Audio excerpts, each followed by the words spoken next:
Saludos a todos. En esta sesión de clases conoceremos lo que es la presentación de datos estadísticos. Veamos de qué se trata. La presentación de datos estadísticos constituye en sus diferentes modalidades uno de los aspectos de más uso en la estadística descriptiva.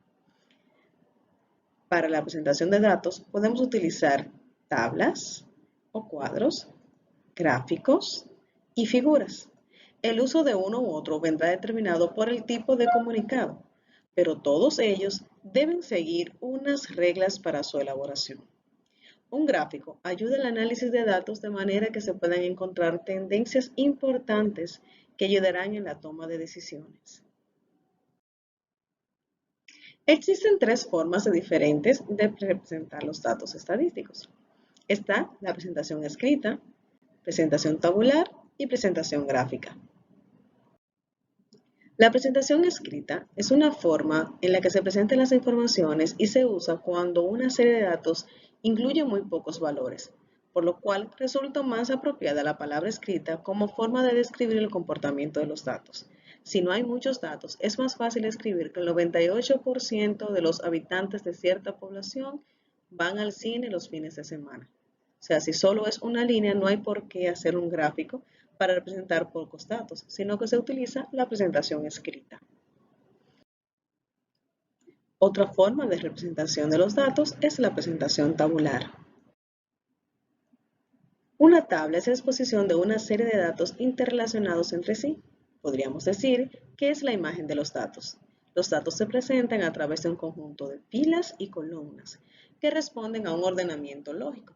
A este resultado le llamamos una forma de representación tabular. Esta es una tabla que constituye las siguientes partes. Tengo un título. La primera fila constituye lo que son los encabezados. Tengo aquí en la columna izquierda se llama columna matriz y luego el resto que vamos a llenar, y todo ese resto se le conoce como cuerpo.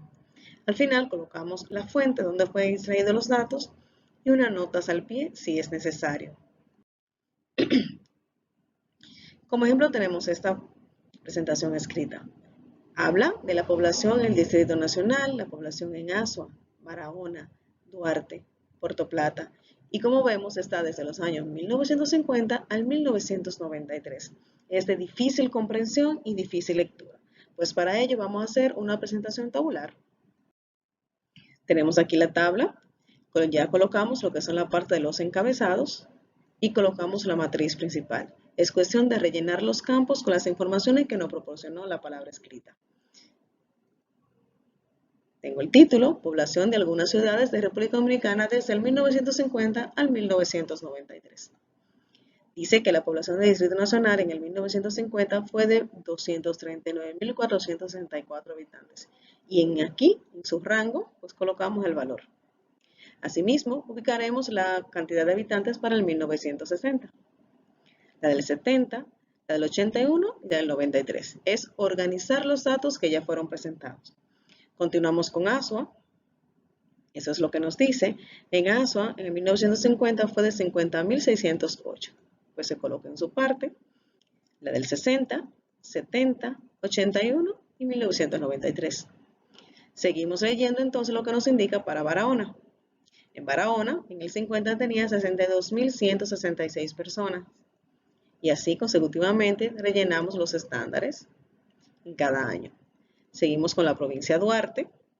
Vemos que en el 50 la cantidad de habitantes que tenía, en el 60 la cantidad de habitantes, en el 70 cantidad de habitantes, en el 81 y su cantidad de habitantes, en el 93 y su cantidad de habitantes. Y rellenamos los espacios. De igual forma para Puerto Plata. Y al final colocamos la fuente. Entonces, de esta forma es mucho más fácil la comprensión y podemos observar y analizar entonces la tabla de acuerdo a los requerimientos. La presentación gráfica de las informaciones estadísticas le proporciona al lector mayor rapidez en la comprensión de los datos. De acuerdo al tipo de variable que vamos a representar, las principales gráficas son las siguientes. Histogramas, ya trabajadas en clases anteriores, polígonos de frecuencias, gráfica de barras, también trabajada en clases anteriores, gráfica lineal, gráfico de barra 100%, gráfico circular y ojiva. Veamos de qué se trata cada una de ellas. El histograma es un conjunto de barras o rectángulos unidos uno de otro, a razón de que lo utilizamos para representar variables continuas. La altura de cada barra viene dada por la frecuencia simple de clase. Luego, en la base del rectángulo barra será el valor de intervalo de cada clase. Polígono de frecuencias. Entonces, esta gráfica se usa para representar los puntos medios de la clase de una distribución de frecuencia. El procedimiento para construir un polígono de frecuencia consiste en realizar un histograma y luego determinar cada punto medio de la clase. Luego, marcar la base superior de cada rectángulo uniendo dichos puntos. Aquí tengo un histograma ya realizado, entonces determino cuáles son los puntos medios y mediante una línea los uno. Ya, pues esa gráfica que observamos aquí, entonces se llama polígono de frecuencias. El gráfico de barras, muy conocido y utilizado, es una representación gráfica de un eje cartesiano de las frecuencias de una variable cualitativa o continua. Entonces, es un conjunto de rectángulos o barras separadas una de otras. En este tipo de gráficos, en uno de los ejes se proporcionan las distintas categorías o modalidades de la variable cualitativa o discreta. La altura de cada una de las barras o rectángulos viene dada por la frecuencia de clase. Y las barras pueden ser de igual base o ancho y separadas a igual distancia. Este obtiene orientaciones diferentes. En forma vertical, que es la más conocida y la que más hemos utilizado, donde crecen de forma a través de la frecuencia, crecen verticalmente. Y horizontales, la categoría se sitúa en el eje vertical y las barras crecen horizontalmente. Este suele usarse cuando hay muchas categorías o sus nombres son demasiado largos. Las categorías pueden ordenarse alfabéticamente facilitando su búsqueda o por sus frecuencias facilitando la comparación de los datos. Aquí tengo dos ejemplos, uno que es en forma vertical y el otro que es en forma horizontal. Los tipos de gráficos de barra, este es el que más conocemos y el que más hemos trabajado, un gráfico de barra sencillo. Este, que se llama agrupado, contiene varias series de datos y cada una se representa por un tipo de barra de un mismo color o textura. Este es un ejemplo de ingresos y gastos del Gobierno Central de República Dominicana en el año 1924 al 99. Para hacer este tipo de gráfico de barras, colocamos los años en la parte horizontal y los ingresos los colocamos en una serie con un color. Quiere decir, cada ingreso, el año donde llegue el ingreso, y el gasto representa otra barra e irán unidas una de la otra para ver su mejor claridad. Algo así. Aquí tengo, ya está en forma horizontal porque los datos son muy grandes. Observen que tengo una barra en azul, la leyenda me dice que el azul son los gastos y los verdes son los ingresos. Y voy colocando en el 99 donde me llegue el gasto y el ingreso. Se realiza un espacio y se hace una barra para el gasto y para el ingreso, una unidad de la otra. La misma distancia para iniciar la siguiente, en el siguiente año 97, una barra para gastos, una barra para ingresos y así sucesivamente. Un apilado contiene varias series de datos. La barra se divide en segmentos de diferentes colores o texturas y cada uno de ellos representa una serie. En este ejemplo tengo tres partes, tres series: construcción, transporte y comunicaciones. En el 95 tengo tres series, al igual que en el 96 y en el 97. Veamos cómo se realiza. En este, como pueden observar, lo que tenemos en la parte horizontal son los años. Y acá, en el 95, contiene 402. Pues con la textura así en rayitas para los que no tienen colores, ya se pueden hacer unas líneas horizontales, llega hasta más o menos la cantidad aquí, se representa 402. Luego le sumo 402 más 310 y la cantidad que me den, que son unos 700 y algo, pues lo llevo acá en la otra categoría. Y en el siguiente, ya la cantidad que me dio más 159, le llevo aquí.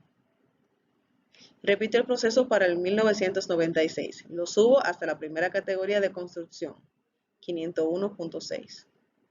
Luego sumo 501 más 333 y el resultado que me dé es donde va a llegar mi segunda categoría, que es transporte.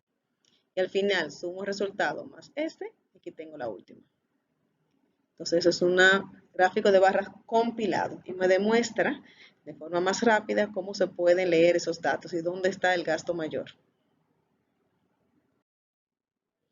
El gráfico de barra 100% se utiliza para representar las partes en que se divide una cantidad en total. Se trabajan con porcentajes para representar la gráfica. El eje vertical lo forman los valores de los porcentajes. Aquí tengo ya lo que son una valor porcentual, una frecuencia porcentual del Consejo Estatal de Azúcar, Central Romana y el Vicini. Entonces, ahora tengo una sola barra. En lugar de tener varias, tengo una sola. Ahora bien, el Consejo Estatal de Azúcar representa un 32.8%. Pues hasta ahí va a llegar mi primera gráfica. Miren acá la leyenda que en azul el Consejo Estatal de Azúcar. Luego la Central Romana, yo voy a sumar 32.8 más 57.8. El resultado que me dé lo voy a colocar mi barra una encima de la otra. Y al final, lo que me dé, pues lo sumo. Todo eso tiene que llegar al 100%. Un gráfico lineal se suele usar para representar tendencias temporales. Los gráficos de líneas son usados principalmente para representar datos clasificados por cantidad o tiempo, es decir, que se usan para representar series de tiempo o cronologías.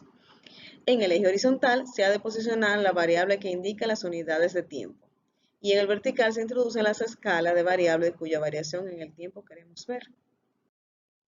Aquí tengo una tabulación. En años, el valor de importaciones. Entonces, lo que haremos es, como anotar la frecuencia y colocar un punto. En el 1992, 2.174.600. Le leo hasta ahí y coloco un puntito. Al igual que la siguiente, 1993 y su cantidad y coloco un puntito.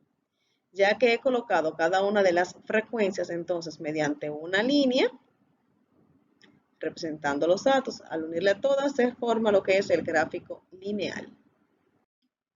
Un gráfico de sectores es una representación circular de las frecuencias relativas de una variable cualitativa o discreta que permite, de una manera sencilla y rápida, su comparación. Ya sabemos cómo realizarlo. Así que vamos a practicar todo lo que hemos aprendido.